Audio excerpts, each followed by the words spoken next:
Hey there everybody, and welcome back to another Blender tutorial where today I want to do something that is very, very abstract. And of course I'm talking about SDFs and ray marching. Specifically, we're just going to be talking about the most simple sign distance function, and I'm going to explain what that means in a second. We're not really going to do any ray marching or anything like that, but the point of this is how do we make things in Blender using only, and I mean only, math. For example, in this scene you can see it looks empty, but there's actually no objects, right? There's no lights, there's no cameras, there's nothing. But if I was to go to rendered mode, you can see somehow we have this very nice Metaball thing. And it's not just like two volumetric spheres. Remember, we don't have a cube container. We shouldn't even have lighting, but you can almost tell where the light source is coming from, and part of it's in shadow.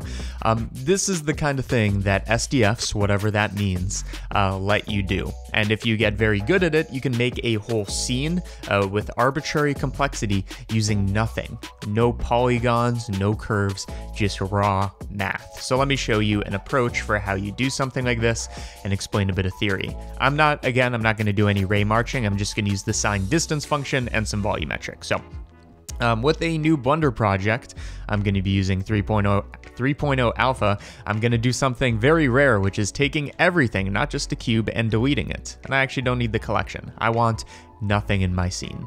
I'm going to go to the shading workspace, and all the work that we're going to be doing is actually going to be in the world shader nodes. So we're literally just piping in raw data into the world environment and using that as our 3D canvas. For this, I'm going to be using Eevee since it works fine. And again, we're going to be using volumetric, so we're going to mess with some of these settings. So how does this work? Well, first of all, before we do anything, it would be nice to just have a coordinate system. And so basically point or a vector that says, where am I looking at for every single point on the environment? Texture coordinates can give us object coordinates. We plug this either into the surface to visualize this, so we can see it this way, or the volume, which is a bit more confusing because it fills up the whole space. It's the whole volume has thickness. I recommend looking at surface for now. The way this works is this is going to return a vector depending on the X, Y, and Z location of this environment, which is weird because it's like infinitely far away. But you can see as I face more towards the X-axis, as you can see from this gizmo, it gets more red since that's how we represent it in Blender. As we look towards the Y-axis, it gets more green, right? And if we look halfway in between, it's yellow, and you have all other combinations. So we have vectors that return kind of the directions in which we're looking. Fine. How do we use this to kind of like invoke the existence? And that's like a fancy word that I heard in a tutorial. How do we use this to invoke the existence of a sphere using only that information? Well, imagine for a second that there's a sphere, and right now what we are doing is we are about to derive the function, the sign distance function we need for a sphere. Imagine that there is a sphere here, and we want to draw it using a volume. Well, we know the sphere is centered at a point. In this case, the origin, we're going to call it C, because it could be anywhere. And it has a radius. Let it be R. How do we know if a random point in this world, anywhere it could be, is inside the sphere or on the surface? Well, let's say that we have some random point P that we're going to check.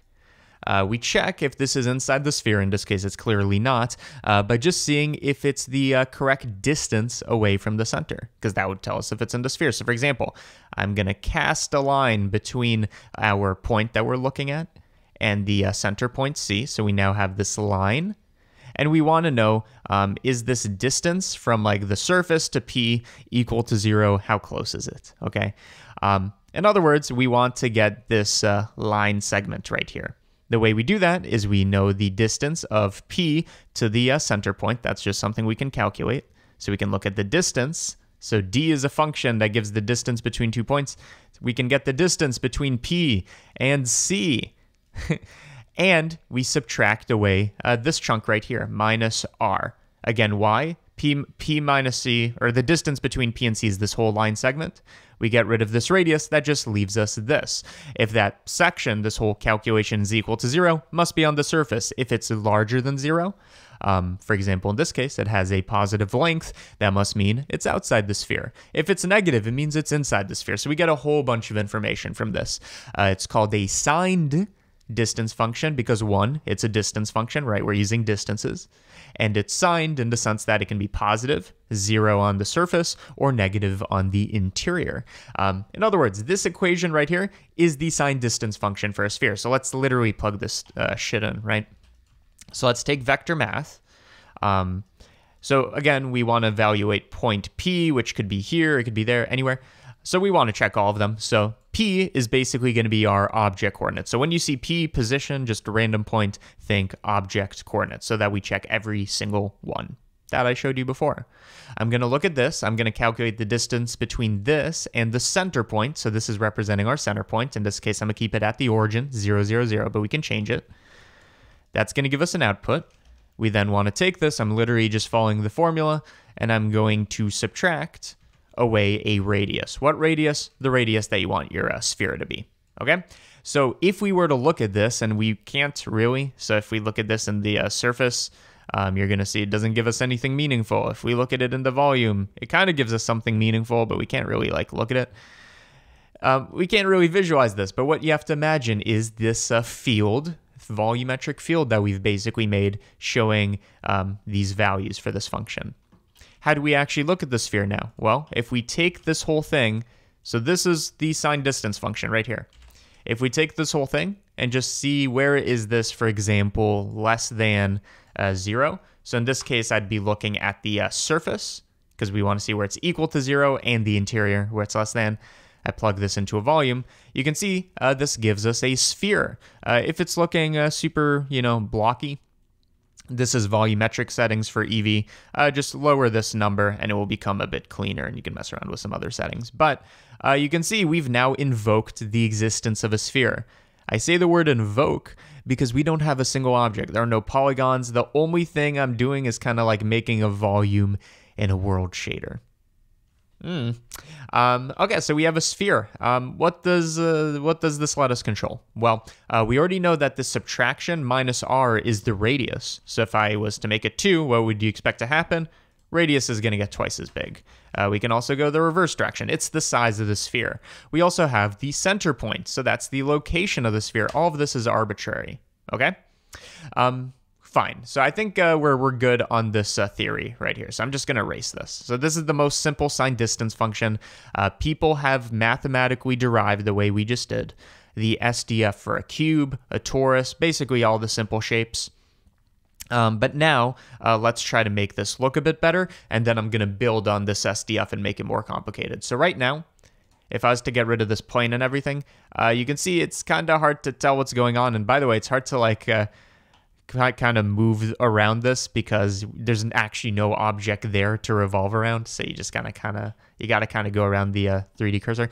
You can see the sphere just kind of looks like a circle wherever we're looking at it, and that's because it doesn't have any shading. So how do we give this thing light and shadow given that there are no lights? We can't use them. Again, we got to do it mathematically. That was the weakest math anybody's ever said.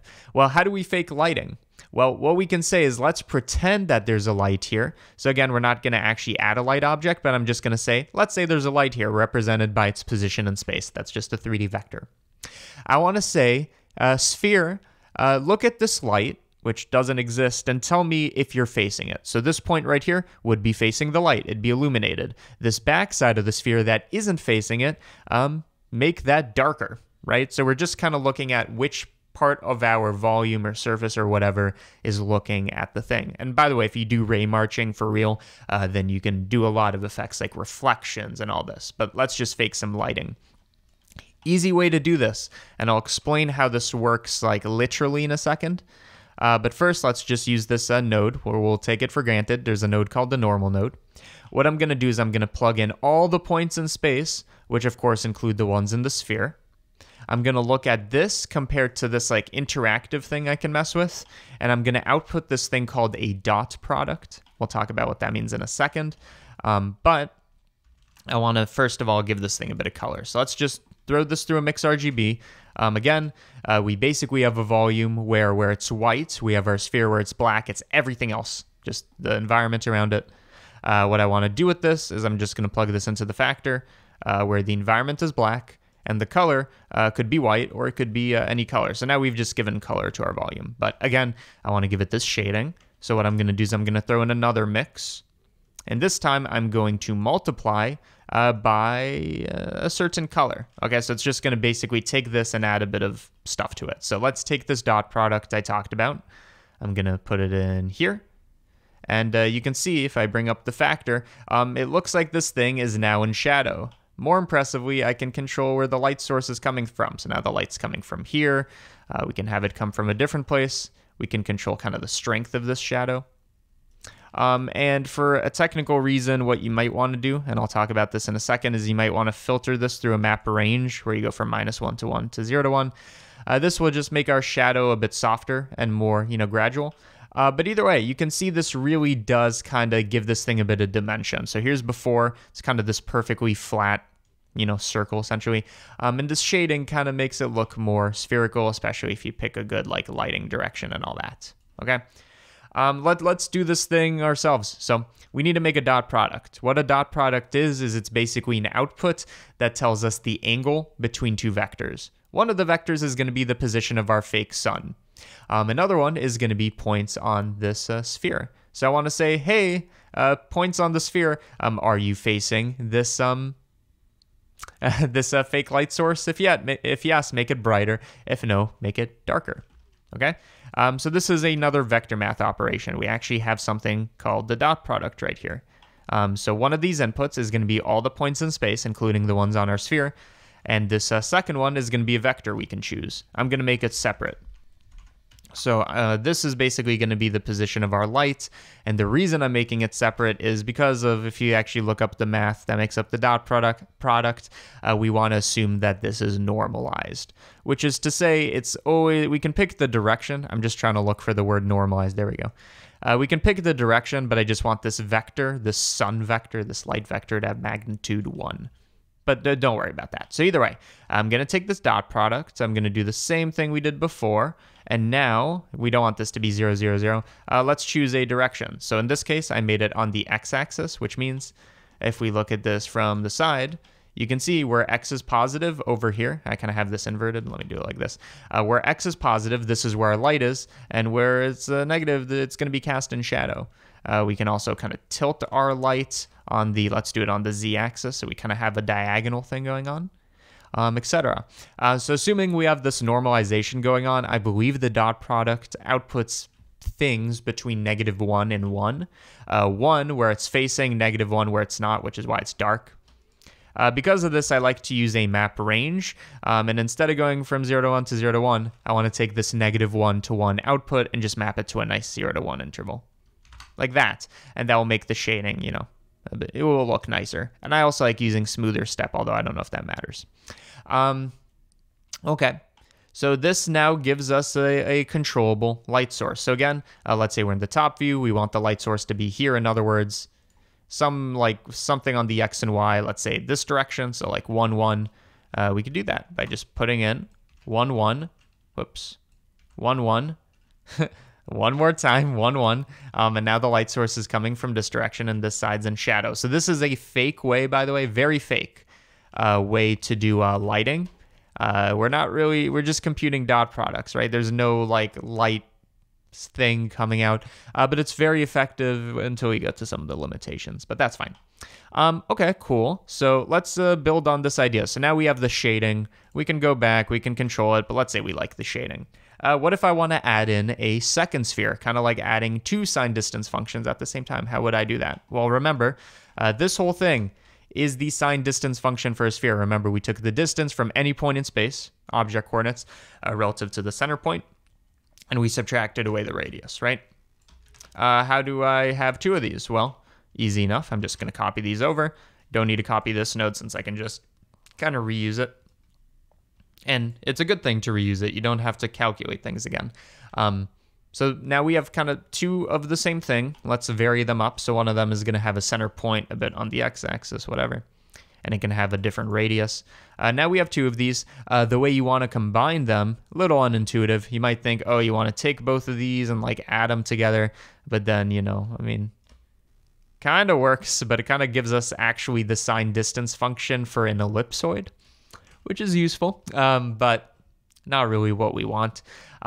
It turns out that what you want to do is you want to take the minimum of your signed distance functions, which is basically saying every point in space, you have two opportunities to make it big. Are you going to be close to one sphere or the other? Whichever one you're closest to, in other words, the minimum of the two, you get assigned there. Long story short, there's a bit more theory there. But the way you combine or take the union, have both of them exist, of signed distance functions is you take a minimum. And you can see now we have our two spheres. One of them is bigger because we made the radius bigger. So I'm just going to make it like that. We can control the position. Let me just add a bit of coordinates so you can see what's going on. We have two spheres that you can control individually. Something you might notice is that the shading applies to both because we have this signed distance function and then we have this whole thing going on over here. Okay.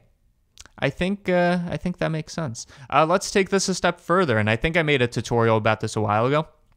What about instead of a minimum, we take a smooth minimum, which is basically the same thing as a minimum, but we have this slider right here. What this slider